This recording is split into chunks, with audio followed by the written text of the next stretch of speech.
लड़ते रहे। गांधी विचारधारा के लिए अपना पूरा जीवन समर्पित इन्होंने कर दिया। ऐसे कांग्रेस के वरिष्ठ नेता परम आदरणीय वासुदेव शर्मा जी से आज हम मध्य प्रदेश की ज्वलंत समस्याओं को लेकर चर्चा करेंगे। इसमें आदरणीय सबसे ज़्यादा इस समय 2 महीने के लॉकडाउन के अंतर्गत लोगों के काम धंधे बंद रहे, पूरी तरह से घर में कैद रहे और बिजली के बिल अनाप शनाप आ रहे। तो इसके लिए आप मध्य प्रदेश में जब माननीय कमलनाथ जी की सरकार थी तो कमलनाथ जी ने उस समय जो है मिनिमम 100 यूनिट पे 100 रुपये जो है रेट रखी थी और गरीबों की जो है एक बत्ती वाली जो है फ्री थी जो है।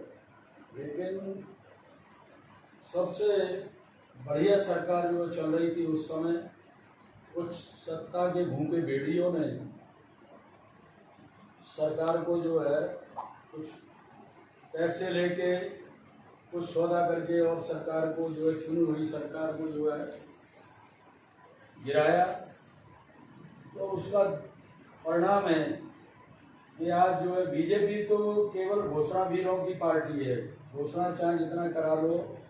उस समय शिवराज सिंह की सरकार 15 साल में मैं जानता हूँ कम से कम 20-21 हज़ार घोषणाएँ करी हैं और शायद ही उनने कोई 4-5 हज़ार घोषणाओं की जो है मैं अमली जामा पहना है वो कार्रवाई की हो।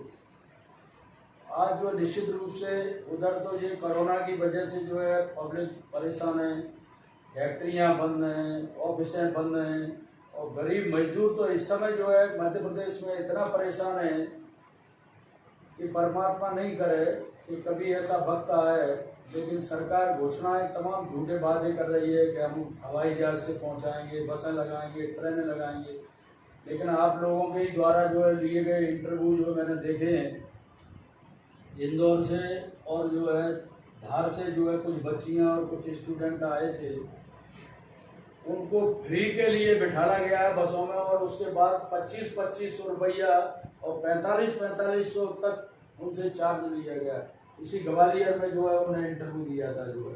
तो ये दुर्भाग्य है कि ये लोकतंत्र के हत्यारे जो आज जो बैठे हुए हैं और ख़ास करके मध्य प्रदेश में अच्छी खासी जो सरकार चल रही थी, लेकिन यहाँ जो सिंधिया जी ने अपने 22 लोगों को लेके ये जो है बेंगलोर जो चले गए, इन्हें जो है लोकतंत्र के इतिहास में सबसे बड़ा धब्बा इन्हें लगाया। हालांकि इनने कोई गलत काम नहीं किया, उनने अपने वंश की परंपरा ही निभाई।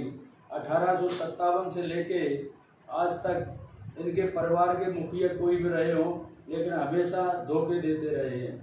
चाहे वो महारानी लक्ष्मीबाई के साथ 1857 में धोखा दिया हो, चाहे वो जो है पीवी नरसिम्हा राव के समय पे माधवराव सिंधिया ने विकास कांग्रेस बना के धोखा दिया हो, चाहे राजमाता विजयराजे सिंधिया ने 67 में कांग्रेस की सरकार गिरा के सम्मिश्र सरकार बनवाई और उसी की पुनरावृत्ति ज्योतिरादित्य सिंधिया ने आज जो है चुनी हुई सरकार के साथ किया। ये सत्ता के भूखे लोग हैं, ये कभी जनता का हित नहीं कर सकते। जो है कांग्रेस सरकार ने किसानों का वादा किया था कि हम किसानों का 2 लाख तक का कर्जा माफ करेंगे और आदरणीय कमलनाथ जी ने जिस दिन जो है ओथ ली उसके 1 घंटे बाद ही फाइल पे पहली फाइल पे जो है दस्तखत उनने सिग्नेचर किए किसानों के ऋण माफी के लिए। आदरणीय दूसरा सबसे बड़ी समस्या ये है कि एक तो लॉकडाउन चल रहा है, लोग घर के अंदर बंद हैं और उसमें भी 45-46 टेम्परेचर है और लाइट की कटौती पीक समय पर 6-7-8 घंटे तक लाइट की कटौती हो रही है। उसको लेकर के आप क्या कोई स्टेप लेंगे गरीबों के हित में? हाँ, निश्चित रूप से अगर जो है इसमें सुधार नहीं हुआ, अगर शायद जो है कल इनने कुछ घोषणा की है शिवराज सिंह जी ने जो है, और अगर सब इस पर सुधार नहीं हुआ तो निश्चित रूप से हम सड़कों पर उतरेंगे और पब्लिक के लिए आंदोलन करेंगे। ये तो आप लोगों ने जो पत्राचार के माध्यम से अभी 2 महीने से आप जो दबाव सरकार पे बना रहे थे, तो उसमें एक उन्होंने चेन सिस्टम जैसा घुमा करके लोगों को बेवकूफ़ बनाने का प्रयास किया है 100 रुपये का बिल होगा तो 50 रुपये हो जाएगा, 400 का हुआ तो 200 हो जाएगा या 100 हो जाएगा। लेकिन जिनके 20-20 हज़ार रुपये बिल दे दिए हैं, जिनके 200 रुपये बिल आते थे, वो बेचारे 10,000 कहाँ से जमा करेंगे? भाई अब उस समय क्या है, एक्चुअल में ये घोषणाएं तो कर देते हैं, लेकिन घोषणाएं इनकी जो सक्सेस नहीं होती। जो है घोषणाएं तो जो है शिवराज सिंह की घोषणा पे कोई भरोसा नहीं करता। जो है शिवराज सिंह से चाहे जो करवा लो जो है, लेकिन ये है कि अंधी तेरा भाई आया, उन्होंने कहा जब मैं भराऊँ तो बैठ लूँगी तब मानूंगी। किसी का बिल माफ़ हुआ हो तब तो कुछ समझ में आता है। जिसको 20,000 आए हैं तो 20,000 देना ही पड़ेंगे। उसमें भी भाई एक सबसे बड़ी चाल ये है कि मई जून के लिए कहा गया है, मार्च अप्रैल के बिल का कोई कम नहीं होगा। लेकिन मई जून के लिए कहा गया है। लॉकडाउन तो 22 मार्च से लगा है ना, और 22 मार्च से लोग जो है अपनी जॉब पर नहीं जा रहे, फैक्ट्रियां बंद पड़ी हैं, मजदूर जो है बेरोजगार है, दर दर भटक रहा है। वो कहाँ से तो मकान का किराया देगा, और कहाँ से घर का खर्च चलाएगा, कहाँ से पानी का बिल देगा और कहाँ से बिजली का बिल देगा।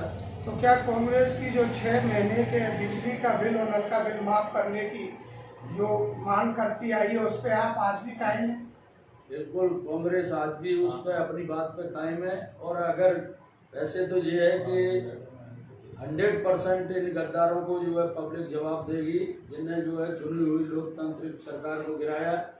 और हमारी जैसे कांग्रेस की सरकार बनती है तो आदरणीय कमलनाथ जी का जो है वो निर्णय है वो यथावत रहेगा। गरीबों के लिए जो उन्होंने घोषणा की है वो निश्चित रूप से पूर्ण होगी। जब से कोरोना महामारी का ये प्रकोप शहर पे हुआ है, जब से स्वास्थ्य सेवाएं चरमरा गई, हर क्षेत्रीय क्लिनिक जो स्वास्थ्य सेवा केंद्र हैं उन पर स्टाफ नहीं है। जो हॉस्पिटल में कोरोना के अलावा कोई इलाज मिल नहीं रहा है, कोई मजबूत या ताकतवर व्यक्ति भले ही इलाज ले ले, आम आदमी वहाँ इलाज नहीं ले पा रहा। तो कोरोना से ज़्यादा तो अदर बीमारियों से लोग मर रहे हैं।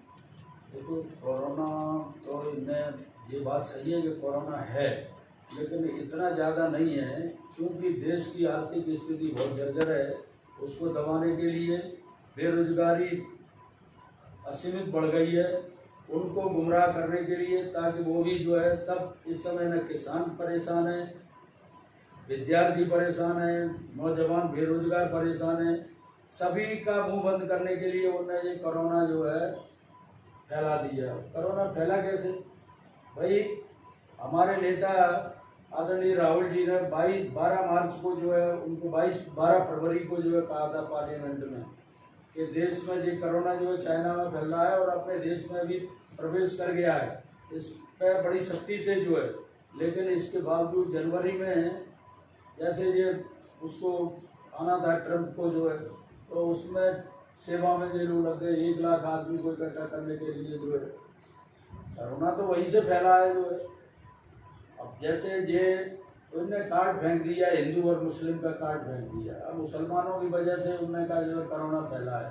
भाई वो मुसलमान विदेशों से आए तो आ कैसे गए? आपने उनको परमिशन दी तभी तो वो देश में प्रवेश कर गए।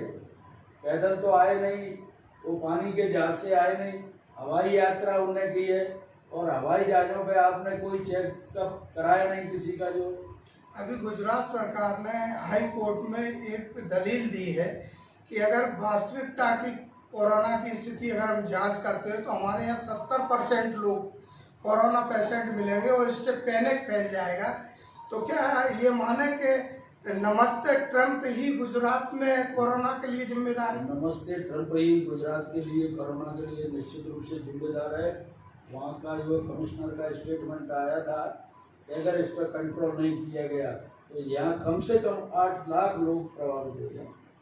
जैसे कि आपकी कमलनाथ जी पुनः उपचुनाव के बाद सरकार बनाने का दावा कर रहे हैं और आप चंबल संभाग के मजबूत राजनीति करते हैं आप लोग, तो क्या ये 16 सीटों को जिताने के लिए आप लोग कांग्रेस के कार्यकर्ता आम जनता से क्या अपील करना चाहिए?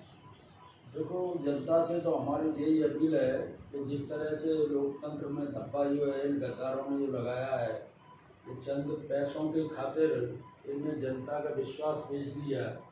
तो मैं तो जनता से आपके माध्यम से यही निवेदन करूंगा कि इन गद्दारों को सबक सिखाना जरूरी है, ताकि आगे ऐसा मौका ना आए, वरना पब्लिक के मत का कोई मतलब नहीं रहेगा। क्योंकि फिर तो जो चुना हुआ विधायक आएगा खरीदा जाएगा और पार्टियां जो है गिरा दी जाएंगी, जो है सरकार बनाई जाएगी। बड़े लेवल से ये खबर आ रही है कि आपके बड़े नेता बहुत जल्दी 6-7 लोगों को बीजेपी से, पूर्व मंत्री और तमाम लोगों को ला करके टिकट देने की तैयारी कर रहे हैं, उसको आप कैसे लेंगे? देखो क्या है, अगर जैसे हमारे प्लेटफार्म पर कोई उनका विधायक जैसे आता है, हम तोड़ने की कोशिश नहीं करेंगे। स्वेच्छा से जो आगे ज्वाइन करता है उसको जो है, न तो हमारी पार्टी पे इस समय पैसा और न ये हमारा चरित्र कि कांग्रेस में कभी किसी सरकार को गिराए हो, खरीद फरोख्त हमारे जाने दो।